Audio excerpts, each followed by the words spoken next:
So there was the key change in the Bulldogs attack, and I love it, but I think he should be the Bulldogs fullback going forward. It's a controversial take, but I think he's the one. Nope, there's no error on the thumbnail. The Bulldogs have eclipsed the 5 Straits of Hormuz and have now entered the winner's circle. That's 5 losses, by the way. And I'm here as always to break it all down for you. In this jam-packed 10-minute video, I'll break down the game, tell you where there's room for improvement, highlight the star players, and I'm going to highlight a key change in the Bulldogs attack that led to this brilliant performance. But finally, I'm going to put forward what this means for the rest of 2026, including the fullback, and you might want to stay tuned to the end because it might not be who you think.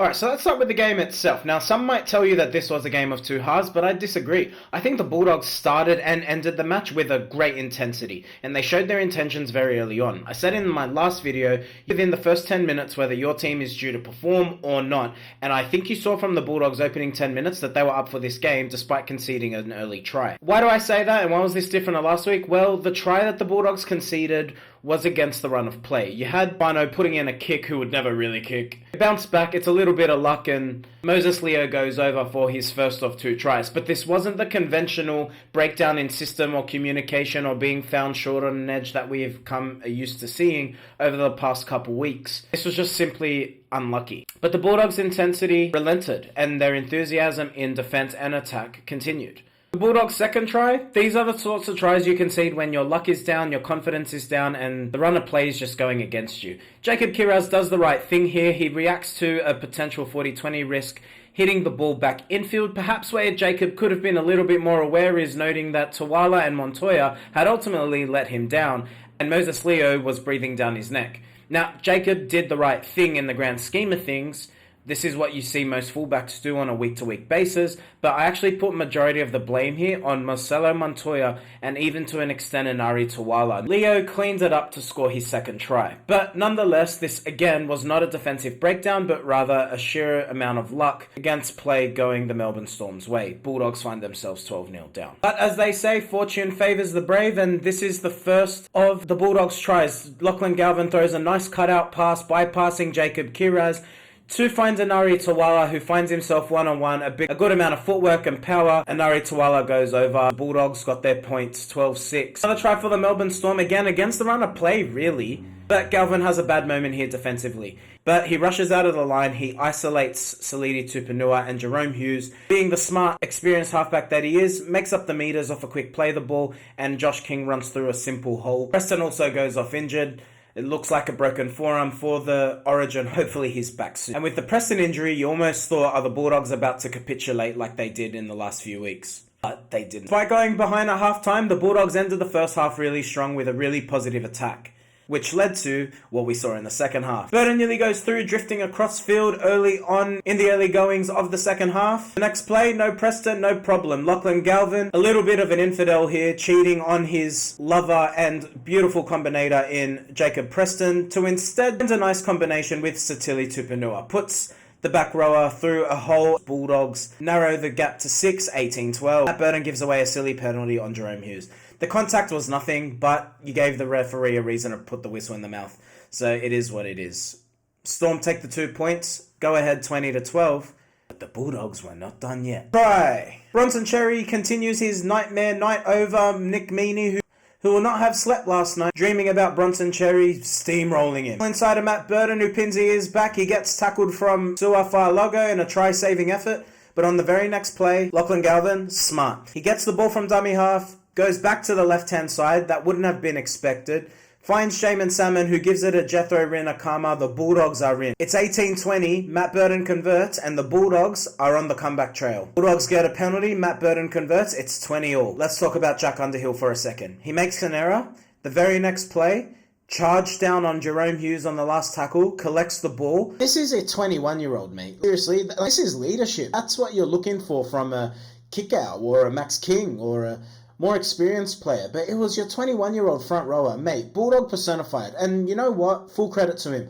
I'm super excited to see what he does for the remainder of this year and years to come. Referee rules knock on, because this referee, by the way, had an absolute stinker when it came to challenges. Goes up, shows that Jack Underhill did nothing wrong, everything right, tick young man, personified Bulldog. I absolutely love it. That shifted the momentum because Lachlan Galvin then forces a line dropout. And while we didn't score, Melbourne, once they got the ball back, an error in their own end, an easy pickup for Jamin, who gives the ball to Jethro Rinakama to get his second and put the Bulldogs ahead. Bronson Cherry, an easy pass to Rinakama. Try. Referee once again trying to influence the result, trying to say that Inari Tawala is on Chapel Road in high heels and being an escort, but instead they send it up to the challenge once again and see that referee, you are wrong once again. No escort, no problem, no fees. Take off the stilettos. Inari Tawala is no escort, no problem. Back out of the game, Jacob Kiraz won off the ruck, an easy try to put a stamp on his return and a dominating performance from himself. Bulldogs 30, Storm 20. Bulldogs back in the winner's circle. I love it. Alright, so are the Bulldogs back? That's the question. I need to highlight a few things about this Melbourne Storm performance. They had basically no ball in the second half, and granted that was due to the Bulldogs' pressure. As we've seen, being on the receiving end, it's really hard for teams to get some momentum once that happens. They're also missing a lot of players. Harry Grant, Cameron Munster, Trent Loiero, Xavier Coates, etc. So there's a little bit of star power missing for the Melbourne Storm. We have to recognise that. A captain, a key playmaker, and a young forward all out. Look, the Bulldogs can only play what's in front of them, and so taking nothing away from the Bulldogs, but this is where I have to just stop short of getting a little bit too giddy with this performance, but it's a positive step forward. It's a win, and this will just mean confidence can ensue throughout this team. They were lacking it, they desperately needed it, and hopefully they can build some momentum going forward. I think we'll know more about the Bulldogs next week against the West Tigers. Like we saw against Panthers, a really strong, positive performance, but it won't mean too much if you can't back it up. Consistency is what gets you finals. Consistency is what allows teams to win premierships. Now, am I going to say the Bulldogs are going to win the comp? Obviously. But in all seriousness, they just need to look at getting some back wins together. And can they do that for the first time since rounds 1 and 3? Alright, that's enough semi-negativity. Let's get back into the happy circle. Let's talk about some really star performers in this game. Bronson Cherry, exiled at the start of the year, but he's just showing how valuable he truly is. 20 runs for 239 metres, 2 line break assists, 1 try assist, a pretty easy one granted, and 10 tackle busts. Nick Meaney having absolute nightmares on his way back to Melbourne. Burton, in the media for a lot of reasons, Phil Gould talking about him and where his potential future may lie, and he made a resounding response today. 2 line breaks, 252 metres for 19 runs, 7 tackle busts, but this is the one I really loved about Matt Burton. 341 kick metres. He was the dominant kicker between him and Lachlan Galvin. Great to see. Both middles did their job. Max King and Leo Thompson, got to give a lot of credit there. And of course, Jacob Kiraz. An absolutely barnstorming performance on return in the number 1 jersey, despite wearing number 2. 31 runs, 297 metres, 7 offloads, 1 line break, 1 try, 6 tackle busts, a complete performance. So what does this mean for the Bulldogs going forward? Did Jacob Kiraz just cement himself into the number 1 shirt? Let's talk about it. Here's the key change in the Bulldogs attack, and this is why I think that we ultimately got the win. 1, there was an attitude difference, first and foremost. The Bulldogs played with a greater intensity for 80 minutes, and that was great to see. There was a tackle where Salidi Tupanua threw the Melbourne Storm centre or winger over the sideline in the back end of the second half. Bulldogs have been getting dismantled in second halves, and this showed to me a sign of mentality, a sign of change. The attitude was different. There was a greater intensity over the 80-minute period. The other thing, 0 ruck infringements to the Bulldogs this week, which meant we were able to have our defensive line a lot more set compared to previous games. But overall, 5 ruck infringements in the whole game, all going against the Melbourne Storm, but there was less 6 agains, and I think that's why you just saw a more natural rugby league game which suited the Bulldogs. Wet weather as well, of course, but there was a great tweak with the attack, and this is the thing that really excites me. If you notice through the play-by-play that I went through earlier, I didn't once mention Jamin Salmon to Lachlan Galvin, Jamin Salmon to Matt Burton. The Bulldogs removed the middle forward as the first key receiver. What they've done with their attack is have Lachlan Galvin as the first receiver, Matt Burton as the second receiver. There was a moment in the game where we even saw Matt Burton link over to the right-hand side for Tawala to go close in the back end of the first half. Now, this was a key variation in the Bulldogs' attack. They finally removed the middle forward being the first receiver. Now, what does that mean in terms of the attack and the defensive line? By removing the middle forward as the first receiver, it means the defence had less time to suffocate the key playmakers when making a decision, which meant Lachlan Galvin and Matt Burton in particular had more time to think and assess the situation before deciding to pass or run, and I think that's why you saw a better performance from Matt Burton in particular. Lachlan Galvin also ran a lot less today, a more controlling performance.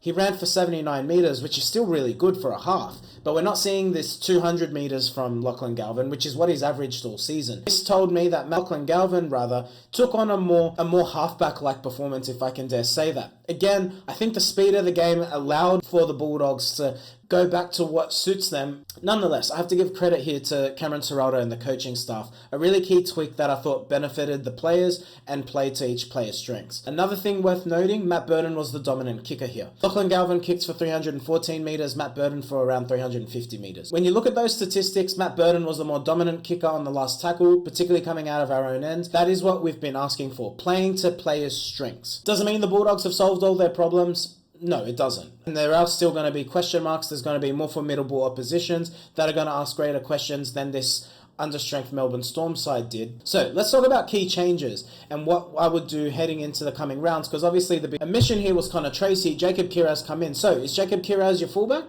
I think Stephen Crichton should actually be the Bulldogs fullback going forward. Hear me out. Jacob Kiraz was really strong. There's no denying that. I mentioned his stats earlier. But if you look at the style of player that Jacob Kiraz is, and if you look at the way in which he dominated, doesn't have a dominant passing game at all. He's a really strong ball runner. He gets busy. He runs out of dummy half. But he's not the type of player who seems like he's got necessarily the fitness to pop around all over the field and be a support player. I don't think he's on the ball enough. I don't think he's a natural playmaker. And for those reasons, on top of all of that, I thought Jacob Kiraz played the way he would if he was playing on the wing, just in a fullback position, if that makes sense. I don't think he dominated in a way that said, yes, he's taken control as the true fullback. The reason I think Stephen Crichton would be a more natural fit is because of the form of Inari Tawala. It's worth noting here that Tawala was back at right centre, and I'll admit I was critical of that, just given of the combination issue.